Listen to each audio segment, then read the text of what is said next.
एक बेटी कत्ल हो गई, प्रेग्नेंट थी, 7 माह की हामिला थी।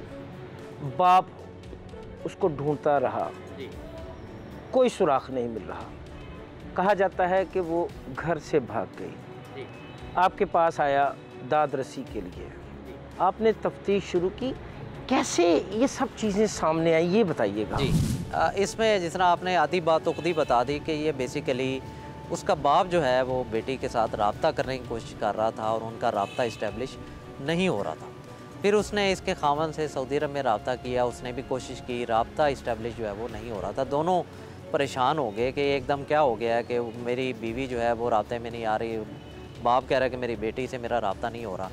तो उन्होंने फ़ैसला किया कि बाप चूँकि यहाँ पर पाकिस्तान में मौजूद था कि वो घर जाकर इस मामले को देखे। जब वो घर पहुँचता है तो उसको ये जो मुल्ज़िमान हैं ये नई कहानी सुनाने की कोशिश करते हैं कि उसको कोई अगवा करके ले गया और खुदा न ख्वास्ता किसी रॉन्गफुल पर्पज़ के लिए अगवा हो गया।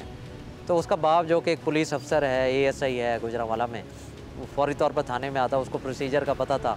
हम इमीडिएटली दरख्वास्त लेकर FIR के इंदराज को यकीनी बनाते हैं। जब DSP डस्का, आप भी जिनका नाम लेना बहुत ज़रूरी है, जिन्होंने इंतहाई जाँफशानी के साथ बहुत ही प्रोफेशनलिज्म के साथ इस केस को ट्रेस किया, वो बताते हैं कि जब मैं घर जाता हूँ तो मामला इंतहाई मुख्तलिफ़ किस्म के नज़र आते हैं। अच्छा, मिसाल के तौर पर एक चीज़ जो इस केस में बड़ी अहम है वो ये है कि वो कहते हैं जब मैं घर गया तो घर में मुख्तलिफ़ किस्म की परफ्यूम्स और खुशबुएँ आ रही थी। अच्छा, अमूमी तौर पर ये गैर मामूली बात। गैर मामूली बात।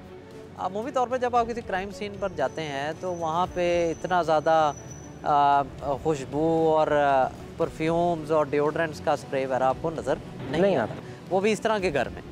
तो उसने कहा कि मैंने ये चीज़ किसी से शेयर नहीं की, लेकिन मुझे शक गुजरा कि इतनी ज़्यादा परफ्यूम लगाने का मकसद यही हो सकता है कि किसी बू को दूर करने के लिए ये बहुत ज़्यादा परफ्यूम का स्प्रे किया गया।